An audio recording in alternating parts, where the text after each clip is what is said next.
والعاقبة للمتقين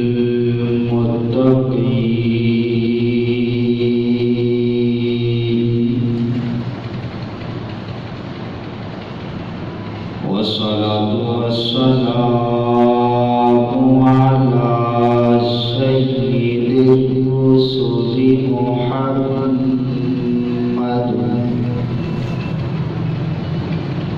وعلى آله وأصحابه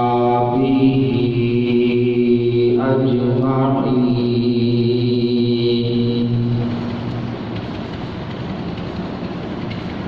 أما بعد فأعوذ بالله من الشيطان الرجيم. بسم الله الرحمن الرحيم.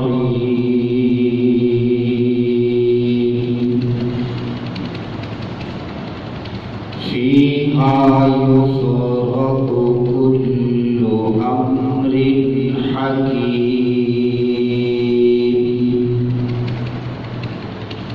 صدق الله العظيم وبلغنا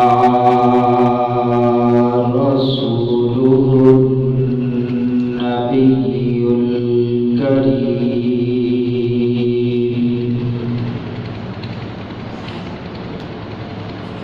ونحن على ذلك لمن الشاهدين والشاكرين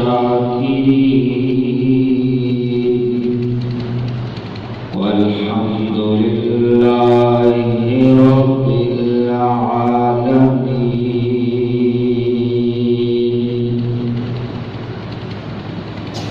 رب اشرح لي صدري ويسر لي أمري واحلل عقدة من لساني يفقهوا قولي. سبحانك لا علم لنا إلا ما علمتنا.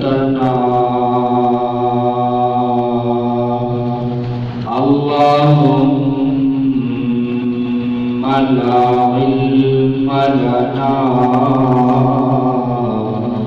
إلا ما علمتنا إنك أنت العليم الحكيم. إن الله وملائكته يصلون على النبي يا أيها الذين آمنوا صلوا عليه وسلموا تسليما. اللهم صل على محمد وعلى آل محمد كما صليت على إبراهيم وعلى آل إبراهيم إنك حميد مجيد. اللهم بارك على محمد وعلى آل محمد كما باركت على إبراهيم وعلى آل إبراهيم إنك حميد مجيد. يا رب صل وسلم دائما أبدا وصل على حبيبك خير الخلق كلهم. سبحان ربك رب العزة عما يصفون وسلام على المرسلين والحمد لله رب العالمين.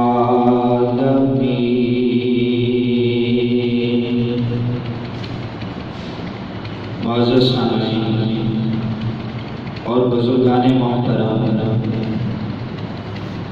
آج 14 شعبان المعظم ہے اور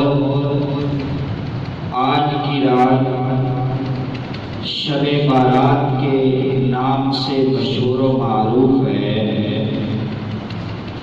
اور اس رات کی بڑی فضیلت ہے، اس کا بڑا رتبہ اور مقام ہے. تو اس رات کے حوالے سے اور مذکورہ مہینہ شعبان المعظم کے حوالے سے چند ایک گزارشات آپ کے سامنے کر دوں. دعا ہے کہ اللہ رب العزت حق اور سچ بات کہنے کی توفیق عطا فرمائے اور مجھے آپ سب کو اس پر عمل کرنے کی توفیق عطا فرمائے. دو باتیں تمہیدی طور پر سمجھ لیں. ایک تو یہ کہ دین نام ہے اتباع کا، خواہشات کا. دین نام ہے اتباع کا، پیروی کا، خواہشات کا. اگر کوئی بندہ اتباع کو چھوڑ کر خواہشات کی پیروی کرے تو وہ گمراہ ہو جاتا ہے. کوئی یہ سمجھے کہ جیسے بات میرے ذہن میں آئی، میرے دل میں آئی، اس کو شریعت ہونا چاہیے، اس کو دین ہونا چاہیے. معاف کیجیے گا، شریعت آپ کی خواہشات کی تابع نہیں ہے. دین نام ہے اتباع کا، وہی طریقہ ہے اور اتنا ہی زور لگتا ہے، اتنا ہی ٹائم لگتا ہے.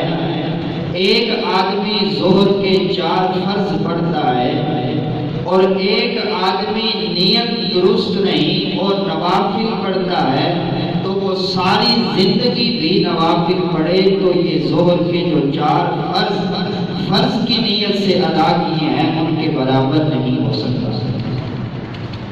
کیوں کہ اتباع کا نام دین ہے. ٹائم اتنا ہی لگا، زور اتنا ہی لگا، لیکن شریعت نے جیسے اجر و ثواب بیان کیا، نیت اور ارادے کی وجہ سے وہ کم یا زیادہ ہو گیا.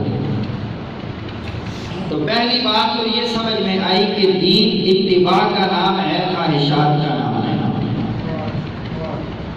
اور دوسری بات یہ کہ اللہ رب العزت کی طرف سے انسان کے لیے بطور یاد دہانی اور بطور رحمت پورا سال اعلانات ہوتے رہتے ہیں کہ ان دنوں میں آ کر، ان راتوں میں آ کر اللہ رب العزت سے مغفرت طلب کر لو، بخشش طلب کر لو.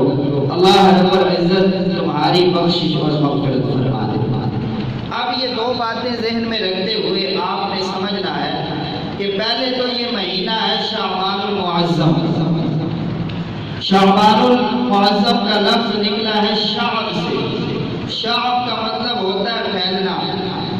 اس مہینہ میں بھی رمضان کے لیے بھلائیاں پھیلتی ہیں. اللہ رب العزت رحمتوں کے دروازے کھولنا شروع کرتے ہیں. تو اسی مناسبت سے اس کو کہا جاتا ہے شعبان المعظم. یہ جو مہینہ ہے شعبان کا، نبی کریم صلی اللہ علیہ وسلم اس مہینہ میں کثرت کے ساتھ روزے رکھا کرتے ہیں. پورے مہینہ کے اندر آخری 2-3 ایام میں آپ نے منع فرمایا، وگرنہ 28 تک پیغمبر علیہ السلام 27 تک روزے رکھا کرتے ہیں. اور ایک دعا پیغمبر علیہ السلام فرمایا کرتے تھے، اللہم بارک لنا فی رجب و شعبان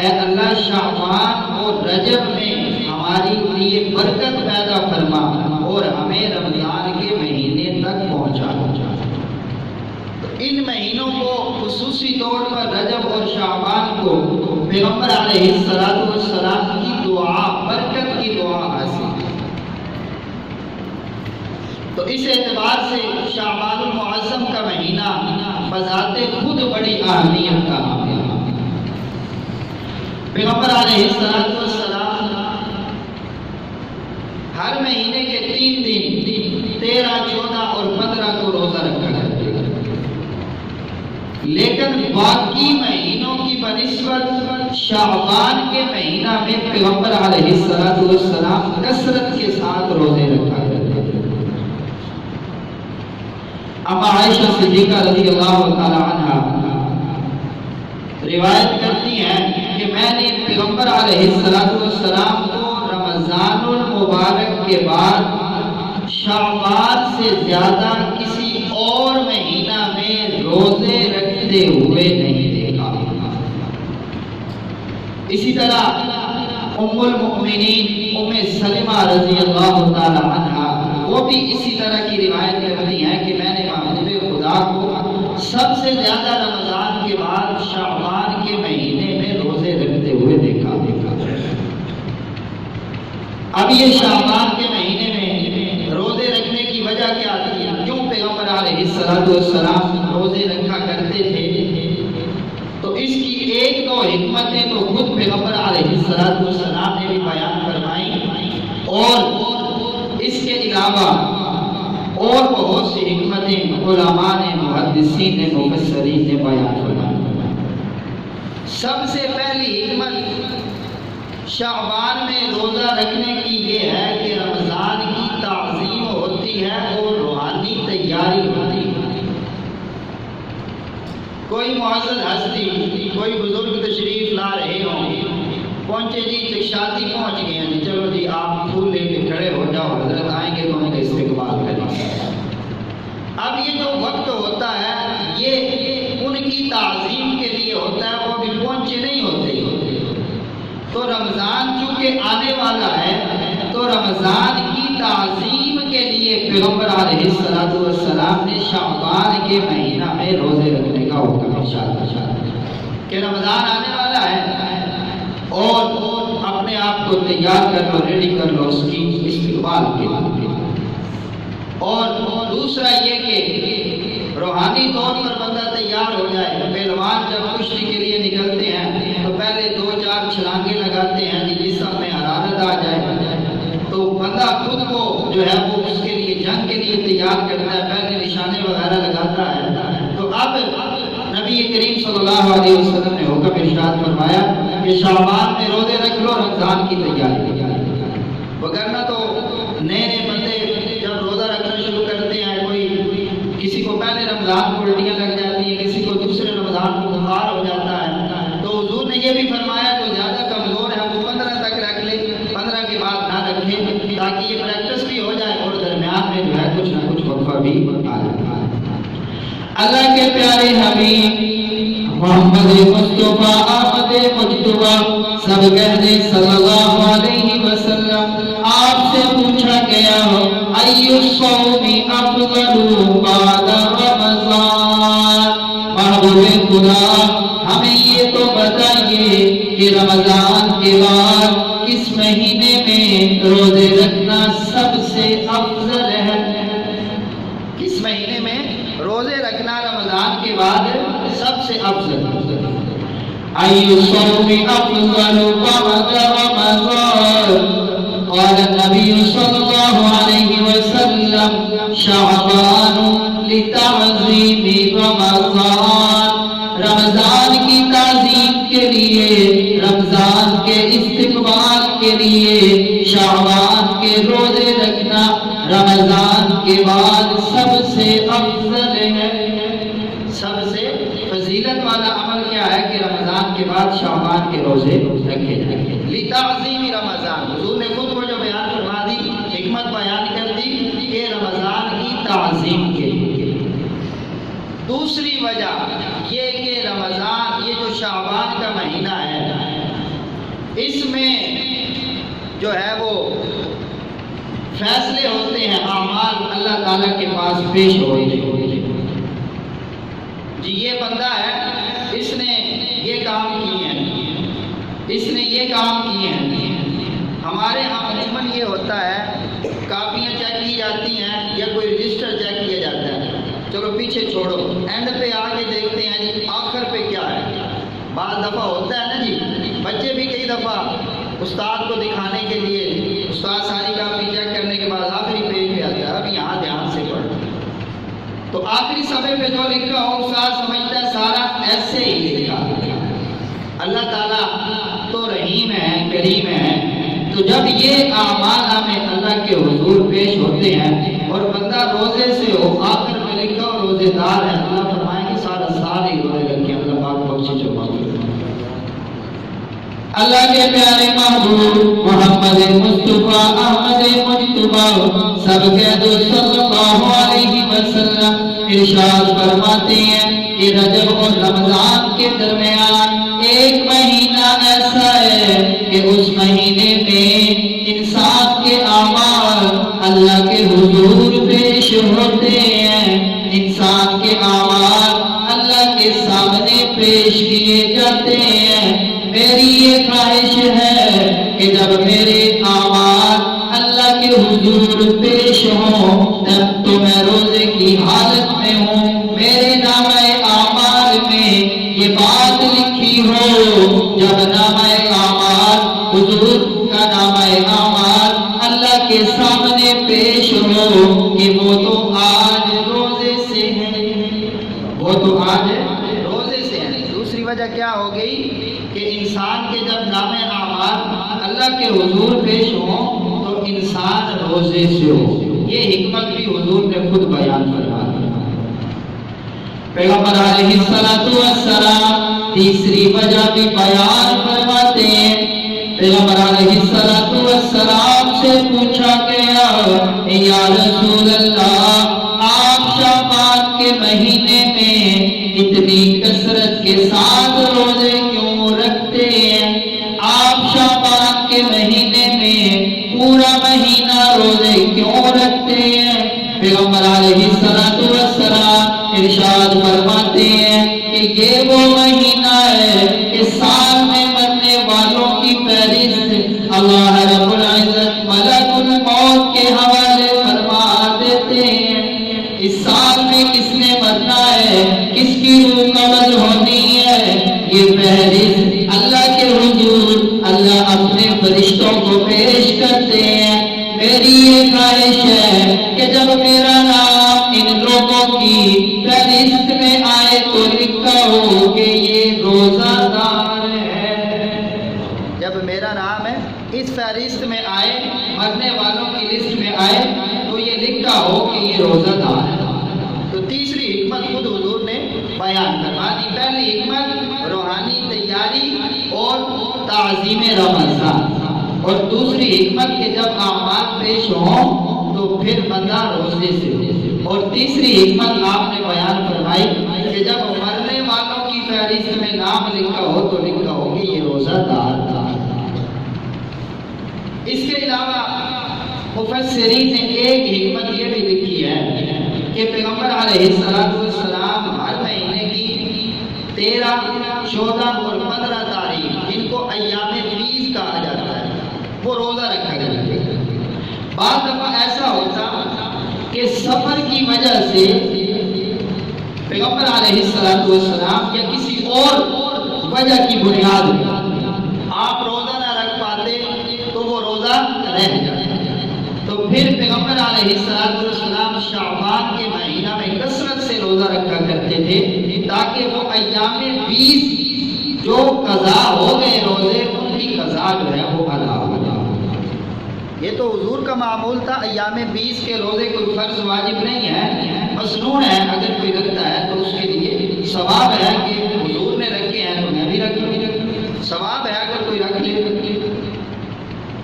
ایام 20 کہتے ہیں، 20 کا مطلب ہوتا ہے سفیدی، ان کو ایام 20 اس وجہ سے کہتے ہیں کہ ان 3 راتوں میں پورے مہینے کی وقت روشنی جو ہے وہ زیادہ ہوتی ہے، چاند کی روشنی. رات کو آپ لائٹیں بھی بند کر دیں پھر بھی ایسا محسوس ہوگا جیسے لائٹیں جلی ہوئی. تو 13، 14 اور 15 تو یہ 3 ایام میں پیغمبر علیہ السلام خاص طور پہ روزہ رکھا کرتے تھے. تو اللہ تعالیٰ ہمیں شعبان المعظم کی جو برکات ہیں ان سے مستفید ہونے کی توفیق عطا فرمائے. کسی کو توفیق مل جائے روزہ رکھنے کی، اللہ کی عبادت کی توفیق تو قسمت والوں کو ملا کرتی ہے. یہ تو ہو گئی شعبان کی فضیلت. اب اسی شعبان کے مہینہ میں ایک رات آتی ہے شب برات. شب کا مطلب ہو گیا رات، اور برات کا مطلب ہوتا ہے بری کیا جانا، رہا کیا جانا. پیران پیر حضرت شیخ عبد القادر جیلانی رحمۃ اللہ علیہ غنیت الطالبین کے اندر لکھتے ہیں کہ اس رات کو شب برات اس لیے کہا جاتا ہے کہ اس رات میں 2 قسم کے بندوں کو 2 براتیں حاصل ہوتی ہیں.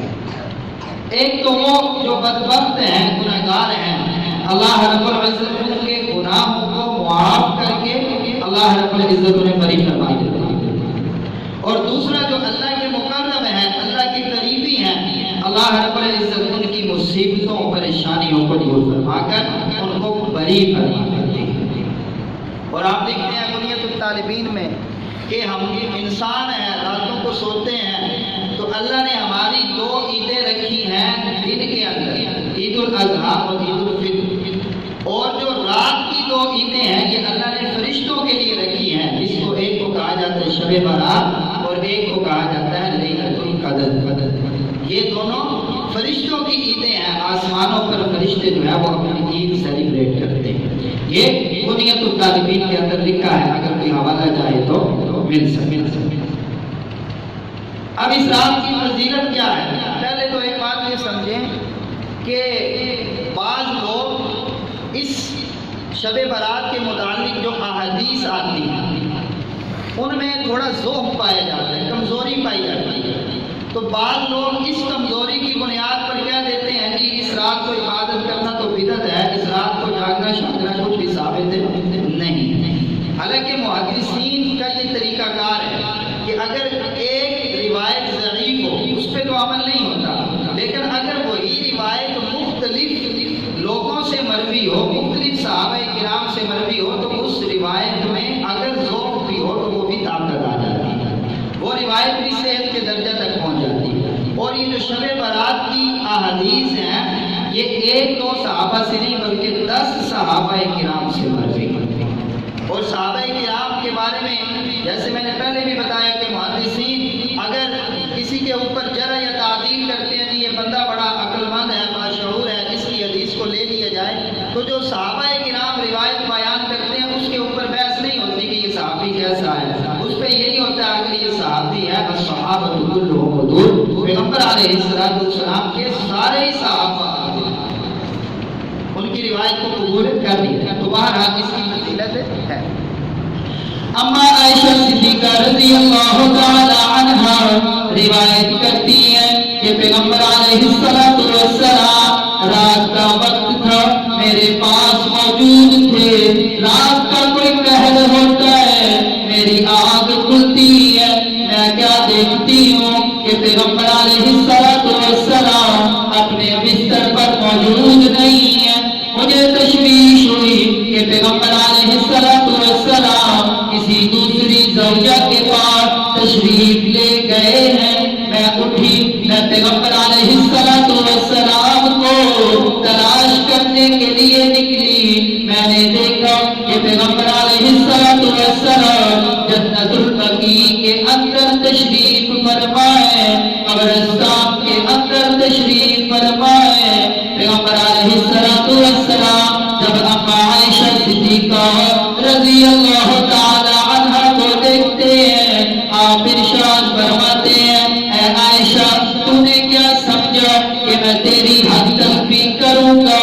آپ ارشاد فرماتی ہیں میں نے یہ سمجھا کہ آپ دوسری زوجہ کے پاس تشریف لے گئے ہیں. پیغمبر علیہ السلام ارشاد فرماتے ہیں عائشہ یہ وہ رات ہے جو نصف شعبان کی رات ہے، جو 15 شعبان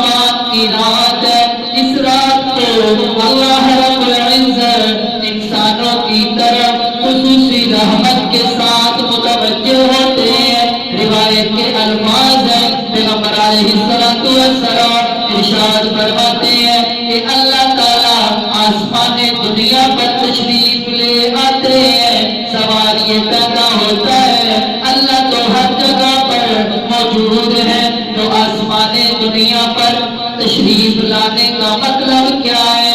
تو مفسرین نے لکھا ہے اس کا مطلب یہ ہے کہ اللہ رب العزت اپنے بندوں کی طرف خصوصی رحمت کے ساتھ متوجہ ہوتے ہیں۔ 15 شعبان کی رات ہوتی ہے تو اللہ رب العزت بنو کلب کی بکریوں کے جسم پر جتنے بال موجود ہیں، اللہ رب العزت اس رات کو اتنے لوگوں کی بخشش اور مغفرت فرما دیتے ہیں۔ یہ بنو کلب کون ہے؟ یہ وہ قبیلہ ہے جن کو بکریاں پالنے کا بڑا شوق تھا۔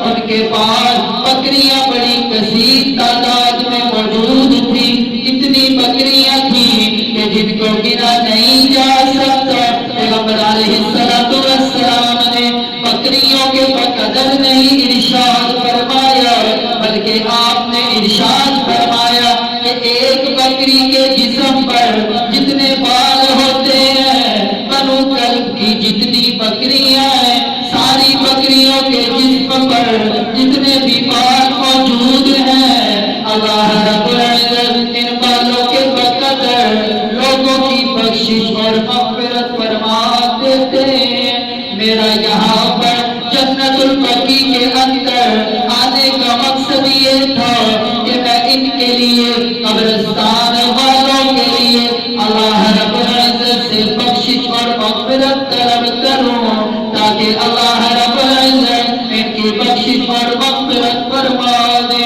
آگے چلیے، پیغمبر علیہ السلام کی روایت ہے کہ جب نصف شعبان کی رات ہوتی ہے، 15 شعبان المعظم کی رات ہوتی ہے، اللہ کی طرف سے ایک آواز آتی ہے تو سورج کے غروب ہونے سے شروع ہوتی ہے اور صبح سورج کے طلوع ہونے تک یہ آواز آتی رہتی ہے۔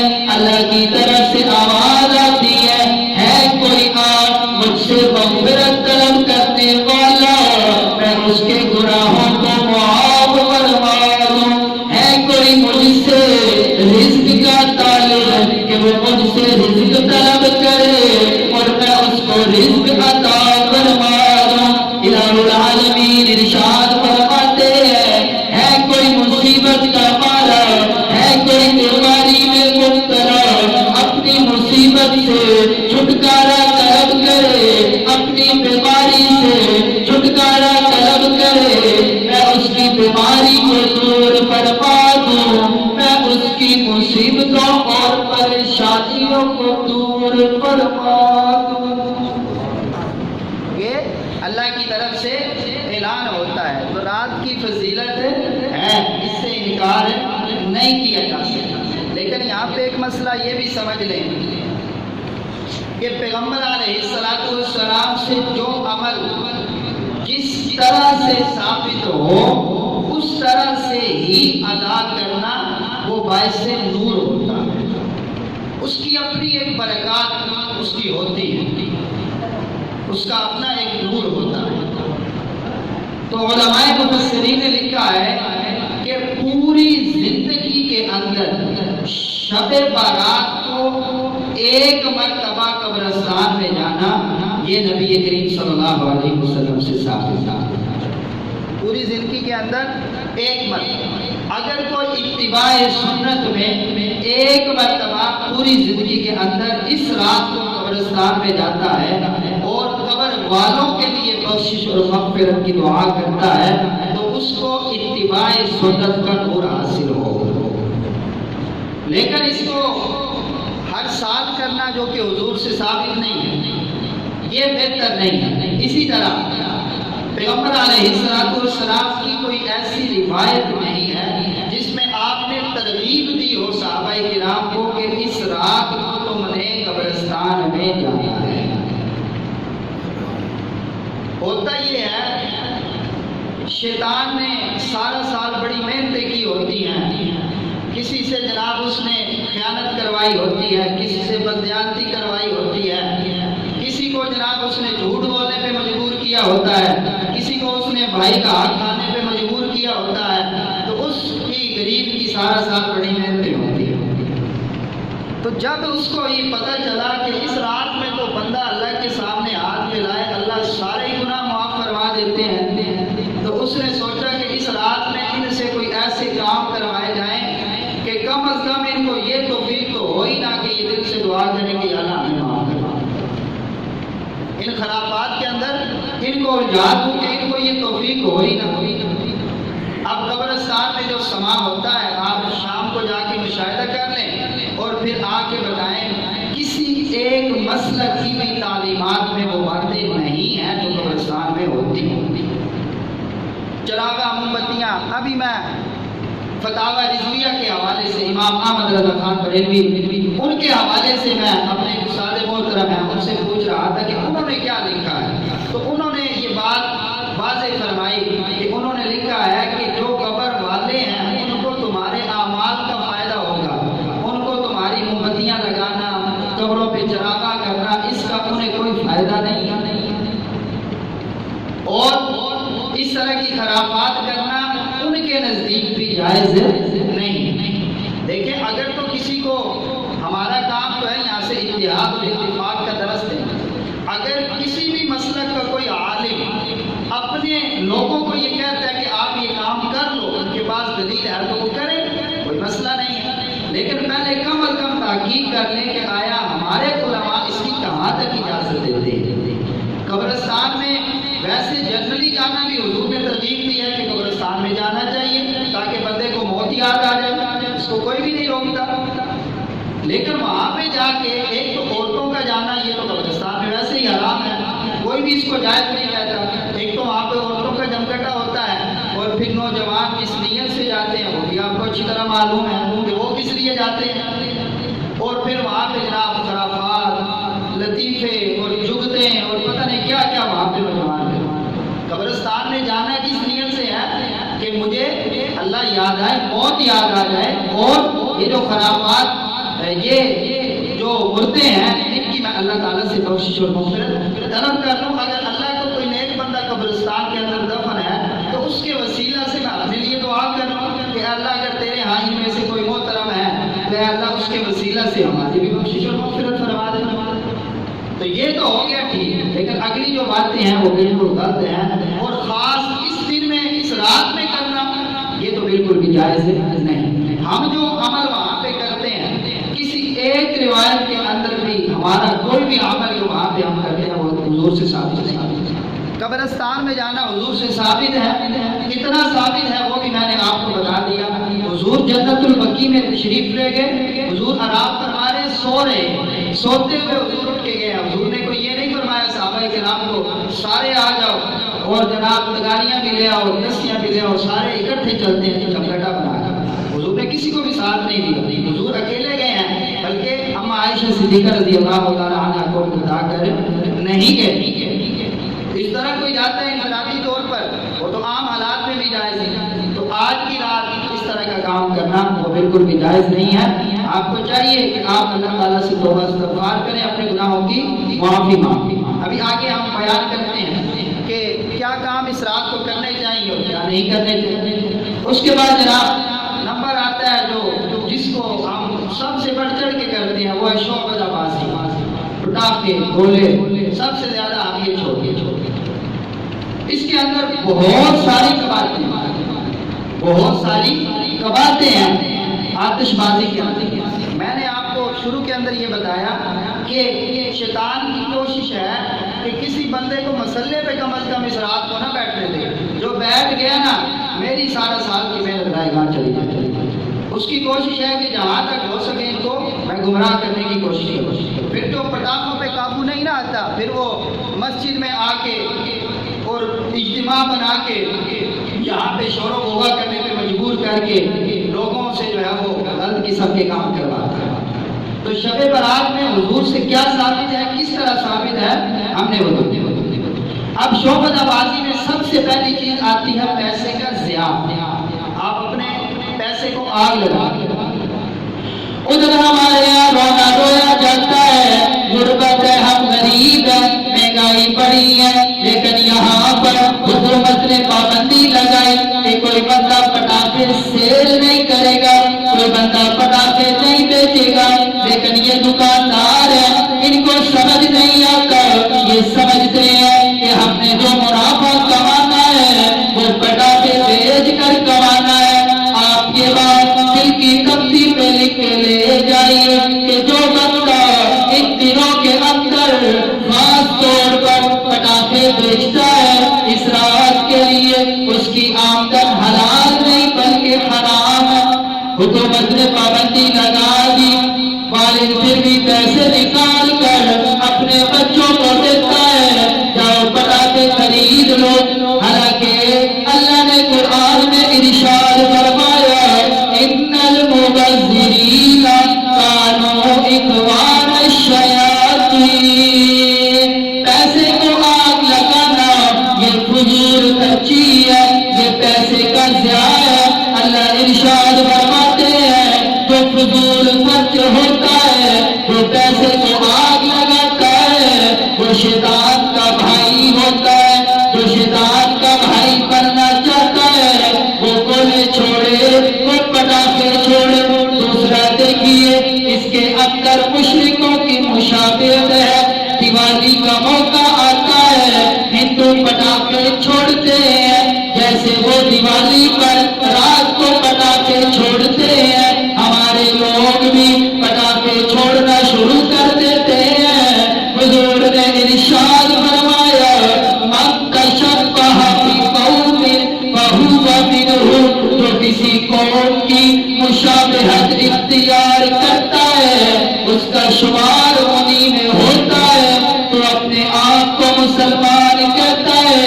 قیامت کا روز ہوگا، پیغمبر علیہ السلام یہ ارشاد فرمائیں گے تو نے میری سنتوں کو ذبح کیا، مشرکوں کو خوش کیا، جا تیرا ہمارے ساتھ کوئی تعلق نہیں، تیرا تعلق مشرکوں کے ساتھ ہے۔ پیغمبر علیہ السلام ارشاد فرماتے ہیں کہ المسلم من سلم المسلمون من لسانہ ویدہ، کامل مسلمان وہ ہے جس کی زبان سے، جس کے ہاتھ سے دوسرا مسلمان محفوظ ہو۔ تو کیسا مسلمان ہے؟ تو نے اپنے بچوں کو پیسے دیے، جاؤ پٹاخے چھوڑ لو، جہاں پہ لوگ عبادت کرتے ہیں اپنے گھروں کے اندر نوافل ادا کرتے ہیں، اللہ کے سامنے آہو گریہ زاری کرتے ہیں، وہیں پر یہ بچے شیطان کے چرتے بن کر گھروں کے پاس جا کر پٹاخے چھوڑ کر ان کے لیے تکلیف کا سبب بنتے ہیں۔ جب ان کے لیے تکلیف کا سبب بنتے ہیں، فضول خرچی کرتے ہیں، پیسے کا ضیاع کرتے ہیں، تو اللہ نے اس رات کو جن کی بخشش اور مغفرت فرمانی تھی ان کی فہرست سے ایسے لوگوں کا اللہ رب العزت نام ہی خارج فرما دیتے ہیں، ایسے لوگوں کا نام ہی خارج فرما دیتے ہیں۔ بھائی اگر اچھے کام نہیں ہوتے تو برے کاموں سے اجتناب کرنا، پرہیز کرنا تو لازم ہے۔ اور یاد رکھیں، میں اکثر کہا کرتا ہوں کہ اولاد سے محبت یہ نہیں کہ میرا دل کہتا ہے کہ اولاد سے محبت کرو تو میں اولاد سے محبت کروں۔ میں نے پہلے بتایا دین نام ہے اتباع کا، دین نام خواہشات کا نہیں کہ آپ کے دل نے چاہا میں اپنے بچے سے پیار کر لوں تو آپ کر لیں، ایسا نہیں ہے، بلکہ دین کا تقاضا ہے۔ اللہ نے فرمایا ہے اپنی اولاد سے محبت کرو، اپنی اولاد سے پیار کرو، اور یہ نیت درست کر لو کہ ہم اپنے بچوں سے جو پیار کرتے ہیں، جو محبت کرتے ہیں، یہ اس لیے کرتے ہیں کہ اللہ پاک کا حکم ہے کہ اپنی اولاد سے محبت کرو۔ اگر یہی اولاد اللہ کا حکم توڑنے کا سبب بنے تو پھر کس خاطر میں آپ ان سے محبت کرتے ہیں؟ اگر آپ ان کو پیسے دیتے ہیں، جی مجھے پیار ہے اپنے بچوں سے بڑا، میں اس کو موم بتیاں لے کے دے دوں، یہ چراغاں کر لے گا شب برات کو، آپ نے تو اپنی بھی کی بھی آخرت کو خراب کر دیا، حالانکہ اس سے محبت آپ اللہ کی ذات کی وجہ سے کرتے ہیں۔ اس لیے ناجائز کاموں کے مطالبہ میں اولاد کی بات ماننا قطعاً جائز نہیں ہے۔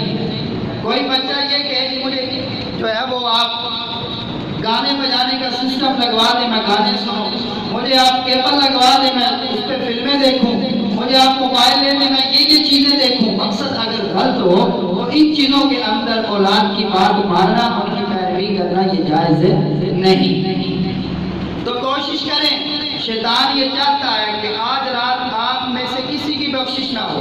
اس کی پہلی کوشش یہ ہے، شیطان جو بھی کام کرتا ہے وہ 100% کرنے کی کوشش کرتا ہے۔ پہلا کام وہ یہ کرے گا کہ آپ سے کوئی نہ کوئی غلط کام کروا کے، اگر آپ نے پٹاخے نہیں چھوڑے کا مطلب کسی کو پیسے دیے، اپنی اولاد کو پیسے دیے، آپ کا حصہ شامل ہو گیا، آج رات کو پھر آپ کی بخشش اور مغفرت نہیں۔ ہم نے اللہ تعالیٰ سے اپنے گناہوں کی معافی مانگنی ہے اور آج رات بالکل پاک صاف ہو جانا ہے۔ اگر آج کی رات نصیب ہو گئی، اور اللہ سے دعا ہے اللہ تعالیٰ ہمیں آج کی رات نصیب فرمائے، کیونکہ کوئی پتہ نہیں کہ ہم رات آنے سے پہلے مر جائیں، اللہ تعالیٰ نے ہماری موت پہلے ہی لکھی ہو، یہ بھی تو ہو سکتا۔ تو اگر یہ نہیں کر سکتے، عبادت وغیرہ نہیں کر سکتے، تو پھر یہ کریں کہ عشاء کی نماز باجماعت پڑھیں اور صبح اٹھ کے فجر کی نماز باجماعت ادا کر لیں۔ پیغمبر علیہ السلام کا ارشاد گرامی ہے، جو فجر کی نماز باجماعت پڑھے اور رات کو عشاء کی نماز باجماعت پڑھے اور سو جائے، اس کو ساری رات جاگ کر عبادت کرنے کا ثواب ملتا ہے۔ لیکن اگر آپ جاگیں گے اس لیے کہ مساجد کے اندر اجتماعات منعقد کیے جائیں اور جناب حلوے پکائے جائیں اور جناب چاول پکائے جائیں، تو ساری رات جو ہے وہ انہی خرافات کے اندر گزر جاتی ہے۔ حالانکہ نفلی عبادات جتنی بھی ہیں ان میں تنہائی مقصود ہے، ان میں تنہائی مقصود ہے۔ میں اکثر یہ مسئلہ بیان بھی کرتا ہوں کہ ہم جو نماز سے متصل سنتیں اور نوافل ادا کرتے ہیں، ان کا گھر میں پڑھنا افضل ہے۔ فرض نماز مسجد میں ادا کی جاتی ہے، لیکن فقہاء نے لکھا ہے اگر کسی بندے کو اندیشہ ہو کہ میں یہاں سے جاؤں گا اور سنتیں میری رہ جائیں گی، گھر جا کے نہیں پڑھی جائے گی، تو وہ بندہ جو ہے مسجد سے سنتیں پڑھ کے جائے۔ لیکن سنتوں اور نوافل میں افضل یہ ہے کہ ان کو گھر میں ادا کیا جائے، تنہائی میں ادا کیا جائے۔ اور یاد رکھیں، کوئی بندہ آپ کو کہے نا رات کو 10 بجے تنہائی میں تمہیں میرے پاس آنا ہے، اور آپ جو ہے وہ 20 بندے لے کے اس کے پاس پہنچ جائیں، تو وہ ناراض ہوگا یا راضی ہوگا؟ وہ ناراض ہوگا کہ میں نے تو تمہیں تنہائی میں آنے کو کہا تھا۔ تو اللہ سے جو رشتہ تنہائی میں بنتا ہے اور رونا گر گرانا اخلاص جو تنہائی میں بنتا ہے، وہ اجتماعی عبادات میں نہیں بنتا۔ اس لیے یہ جائے کہ اجتماعات منعقد کر کے اس رات کو ضائع کیا جائے، اپنے گھر میں 2 نفل 4 نفل 6 نفل 8 نفل جتنے نوافل پڑھنے کی توفیق مل جائے آپ اتنے نوافل پڑھ لیں، اور استغفار کرنے کی توفیق مل جائے استغفار کریں، اور دیگر تلاوت کرنے کی توفیق مل جائے تلاوت کر لیں۔ آدھا گھنٹہ جاگا جائے، 1 گھنٹہ جاگا جائے، جتنی دیر آپ آسانی سے جاگ سکتے ہیں جاگیں، لیکن اس بات کا ضرور اہتمام کریں کہ عشاء کی نماز بھی آپ نے باجماعت ادا کی ہو اور فجر کی نماز بھی آپ نے باجماعت ادا کی۔ تو شیطان تو یہ چاہے گا کہ کسی نہ کسی طرح ان کو میں گمراہ کروں، اس راستے سے سیدھے راستے سے ہٹا دوں، اس رات کے وہ فضائل حاصل نہ کریں۔ اسی طرح جو صلاۃ التسبیح کی نماز ہے، جو بندہ پڑھنا چاہے وہ مجھ سے پوچھ لے، میں بتا بھی دوں گا کس طرح پڑھنا ہے، ٹائم تھوڑا ہے اس میں بتانے میں کافی ٹائم لگ جائے گا۔ صلاۃ التسبیح کی نماز آپ انفرادی طور پہ ادا کر لیں، نبی کریم صلی اللہ علیہ وسلم سے اجتماعی طور پر نہ تو کسی نفل کی نماز کروانا ثابت ہے اور نہ ہی صلاۃ التسبیح کی نماز باجماعت کروانا ثابت ہے۔ فقہاء نے لکھا ہے جو نمازیں حضور سے باجماعت ثابت ہیں وہ آپ باجماعت پڑھ سکتے ہیں، ان کے علاوہ نہیں، جیسے نماز تراویح ہے، صلاۃ الخسوف ہے، صلاۃ الکسوف ہے، یعنی جب سورج گرہن ہو یا چاند گرہن ہو اس وقت میں جو نمازیں پڑھی جاتی ہیں یہ حضور سے باجماعت پڑھنا ثابت ہے، تو ان کو باجماعت پڑھا جا سکتا ہے۔ اس کے علاوہ جو ہے وہ کسی نفل کی جماعت نہیں کروائی جا سکتی، اور امام اعظم ابو حنیفہ رحمۃ اللہ علیہ کے نزدیک نوافل کی جماعت کروانا یہ مکروہ تحریمی ہے۔ ثواب کی بجائے الٹا گناہ لے کے آئے تو فائدہ نہیں ہو۔ تو کرنے کے کام کیا ہے کہ آپ جو خرافات ہیں ان میں نہ پڑھیں اور عشاء کی نماز باجماعت پڑھیں، اس کے علاوہ جتنے نوافل پڑھے جا سکیں، تلاوت ہو سکے، ذکر و اذکار ہو سکے وہ آپ کریں، اس کے بعد آپ تسلی سے سو جائیں اور صبح اٹھ کے فجر کی نماز آپ باجماعت ادا کر لیں اور دل سے اپنے گناہوں پر نادم اور شرمندہ ہوں۔ اللہ کی رحمت سے کبھی امید ہے کہ اللہ رب العزت ایسے لوگوں کی کامل بخشش و مغفرت فرما دیں گے، اور آئندہ اللہ سے دعا کریں گے اے اللہ دین پر چلنے کی توفیق نصیب فرما اور نبی کریم صلی اللہ علیہ وسلم کی کامل اتباع نصیب فرما۔ وآخر دعوانا الحمدللہ رب العالمین۔